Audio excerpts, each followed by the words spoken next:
Today's incident begins in Jhansi, in the Indian state of Madhya Pradesh. On June 24th, Santosh and his father Ajay tried again and again to convince Shashikala Devi. They said, "Your daughter-in-law is pregnant, and today is also your granddaughter's birthday. Just because you don't like your daughter-in-law, why won't you come on your granddaughter's birthday?" But no matter how much they requested, Shashikala Devi refused to go that day. After that, her husband Ajay and her son Santosh left for Gwalior. They celebrated the birthday there. Santosh then said, "I'll stay here tonight. You go back home, father." So Ajay returned to Jhansi by car in the evening. But the moment he reached home, he felt something was wrong. The main door was standing open. The moment he saw this, he felt something was wrong. Whenever his wife stayed at home alone, she always kept the door locked. It was her habit. So seeing the door open that day made him feel uneasy. Why was the door open this time? As he stepped inside the house, everything was thrown around. The room looked messy, as if someone had searched every corner. Then his eyes fell on the kitchen. There, on the floor, he saw his wife, Shashikala Devi, lying still. In that moment, he knew the truth. She was no longer alive. He started shouting in shock and pain. His loud cries brought the neighbors running to the house. Seeing the scene, they immediately called the police. Soon the police arrived, took Shashikala Devi's body, and sent it for post-mortem. But one question remained unanswered. Who killed her, and why? Today's case completely breaks the meaning of relationships. It shows that when greed, desire, and selfishness take control of a person's mind, they can go to any limit, even take a life. To understand this, we need to go a few years back. Before we move ahead, I have a small request. My videos are not getting many recommendations these days. Please give a like and leave a comment. It really helps the video reach more people. Thank you. An important character in this case is Pooja. If we look at Pooja's family, everyone is educated, has a good job, and lives a comfortable life. Her family is well respected in the area. Pooja's father works in the railways, and her mother is a teacher. Her sister is also well educated. Overall, this is a stable, educated family with a good name in the community. Pooja grows up in this safe and healthy environment. She completes her schooling and then goes to college. At that time, she is around 18 or 19 years old, and she is very beautiful. One day, Pooja meets a man named Ramesh. He also works in the railways, in the same department where Pooja's father works. Their meeting happens by chance.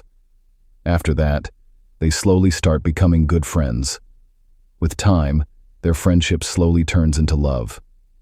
For Pooja, everything feels right. Ramesh is a good person, he likes her, he has a stable job, and they both belong to the same community. Pooja is confident that there will be no trouble in their marriage. They stay in love for a few years. After that, they tell their families about their relationship. On Pooja's side, there is no objection. On Ramesh's side, there is no problem either. With the approval of both families, Pooja and Ramesh get married in the year 2014. But just a few days after the wedding, problems begin to appear. The biggest reason behind these problems was money. Pooja had grown up in a comfortable home, so she expected the same life after marriage. She liked spending freely and living in comfort. If Ramesh earned 100 rupees, she would spend 200 rupees. She also always wanted to go out and roam around with her friends. Ramesh was very careful with money. He thought before spending and never wasted it. His life was simple, work to home, home to work. Pooja was completely opposite to him. Slowly, love disappeared from their marriage. Once love was gone, the house was filled only with fights, anger, and daily unrest. In the end, both of them decided they could no longer live together. Together, they filed for divorce in court, and the legal process began. When the divorce case started, Pooja began to think, "This man doesn't have much money. If I divorce him, I won't get any maintenance. Then what is the use of ending this marriage?" With this thought, she tried to convince him to live together again. But by that time, the man had understood the truth. He realized that she cared only about money, not love. Their married life had lasted only 1 to 1.5 years, but what happened after that was far more shocking. Pooja decided she would not let him go so easily. She wanted revenge. She hired a contract killer. Even though she had no money to pay him, she was still determined to get her husband killed. In that situation, she used her own body to please the contract killer and asked him to kill her husband. One day, when her husband Ramesh was riding his bike to the market, shots were fired at him. Several bullets were aimed at him. Luckily, Ramesh survived the attack. After escaping death, he went straight to the police station. He told the police that a divorce case was already going on between him and his wife. He clearly said that he suspected his wife had planned this attack by hiring someone. The police started their investigation. Very soon, they found clear proof that Pooja was behind the crime. Her call records showed everything. Because of this evidence, both Pooja and the contract killer were arrested and sent to jail. But after spending a few days in jail, Pooja got bail. Even after coming out, her troubles did not end. She had to keep going to court again and again. On one side, the divorce case was still going on. On the other side, there was the case of attempted murder. For many reasons, while going to court, she met another accused there. His name was Kalyan.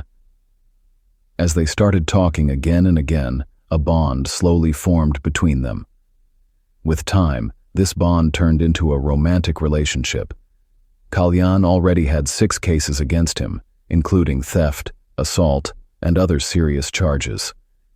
As their relationship became stronger, they told their families about it. But Kalyan's parents clearly refused to accept this relationship. After that, both of them left the place and moved somewhere else. They began living together in a live-in relationship. From the end of 2014 till 2020, nearly 6 years, they lived together and shared what looked like a stable and smooth relationship. But in February 2020, something shocking happened. Kalyan suddenly met with an accident, and he lost his life. After his death, the woman was once again left all alone. If we look closely at her life, a strange pattern appears. Every time she falls in love, tries to start a family, or builds a relationship, some incident always follows. Either fate steps in, or she herself becomes the reason behind it. If you listen to this case till the very end, you may start to feel that Kalyan's death was not just a simple accident. After the death of her second husband, Kalyan Singh, Pooja once again found herself surrounded by loneliness. With no other choice left, she went to stay at her sister's husband's house. But the question remains, how long can someone stay at their sister's home? After this, Pooja went to Kalyan's family and said, "I am also a woman. I lived with your son for many years, so I also have some rights. How will I live alone? I have no job and no money. I need support to survive." Hearing this, Kalyan's family felt pity for her. Their son was gone, and the woman was in a helpless state, so they decided to keep her in the house. She was allowed to stay with them.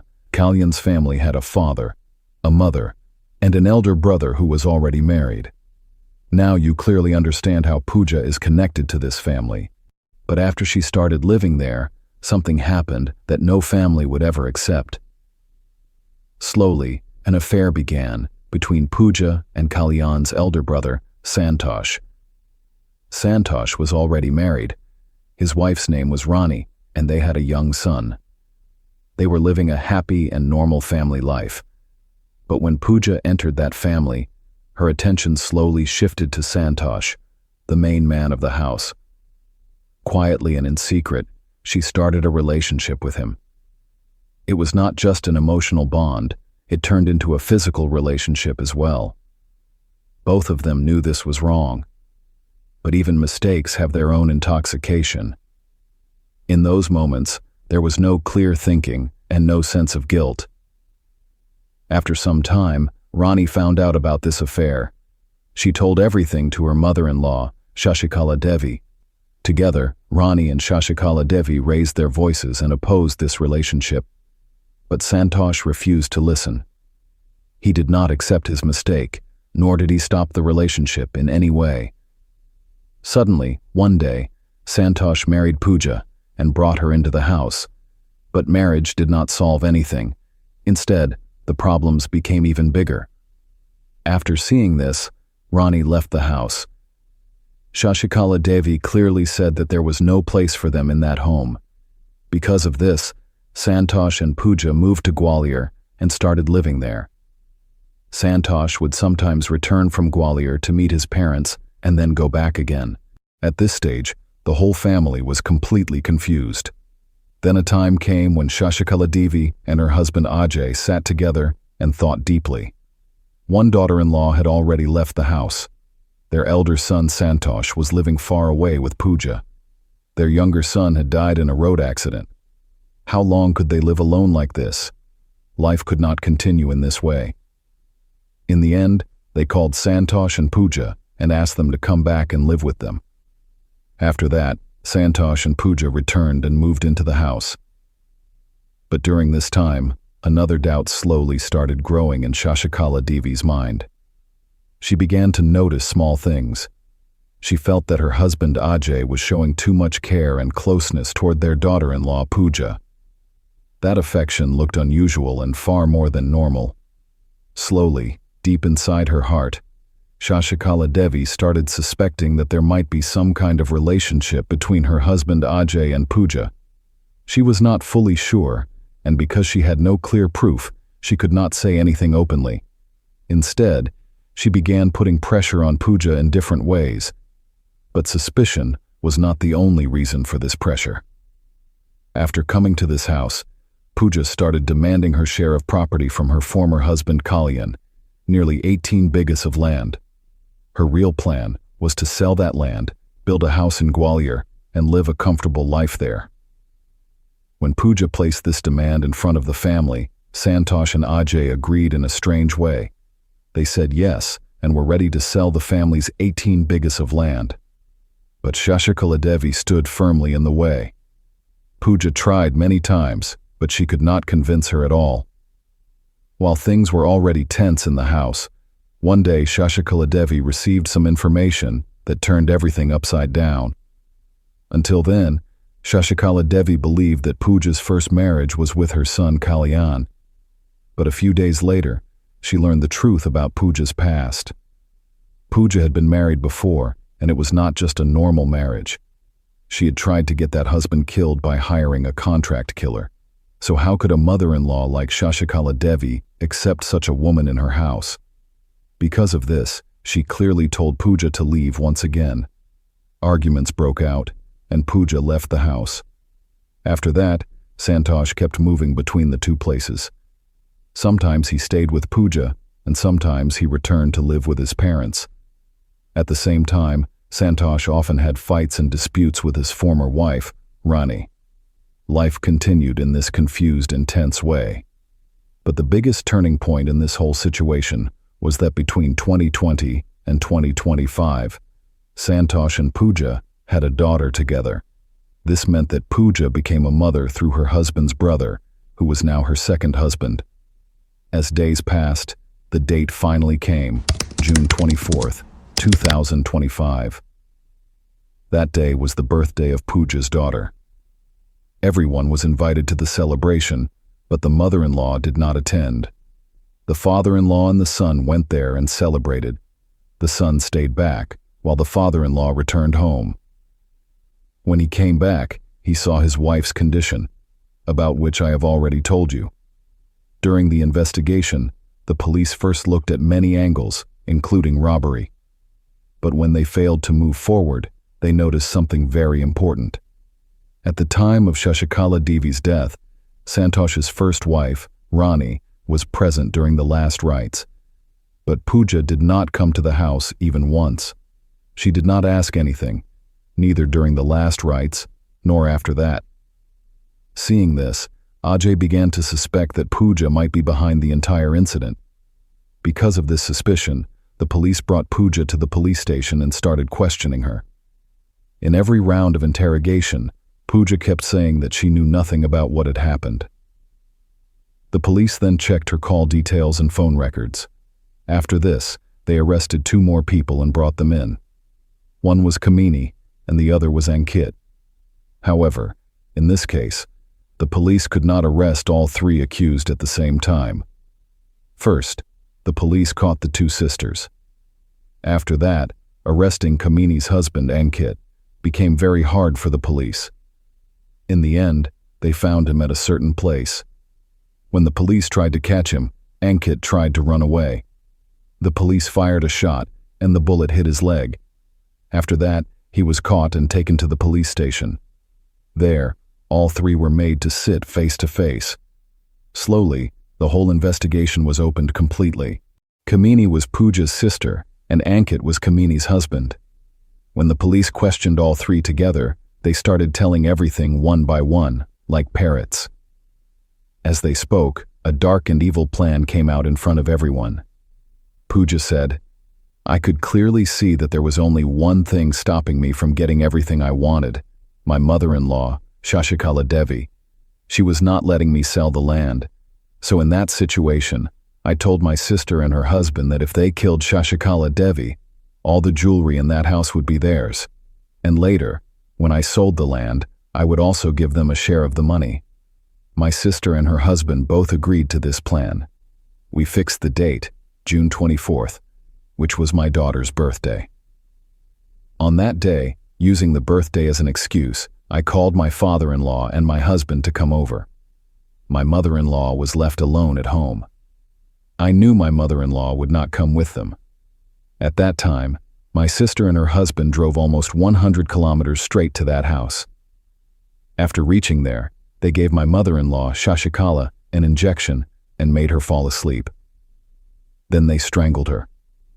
When they were not sure if she had died from that, they picked up a stick lying nearby and hit her many times to make sure she was dead. After that, they quietly left the house. After all these facts came out, all 3 were arrested and have now been presented before the court. After looking closely at every detail of this case and seeing that Pooja clearly has a criminal mindset, the police now want to investigate once again whether the death of her second husband, Kalyan, in the accident was really natural or not. Since this case is recent, the investigation is still going on, and the final verdict has not come yet. So that was today's case. My videos are getting fewer recommendations, so if you watched till the end, please like and subscribe. Thank you.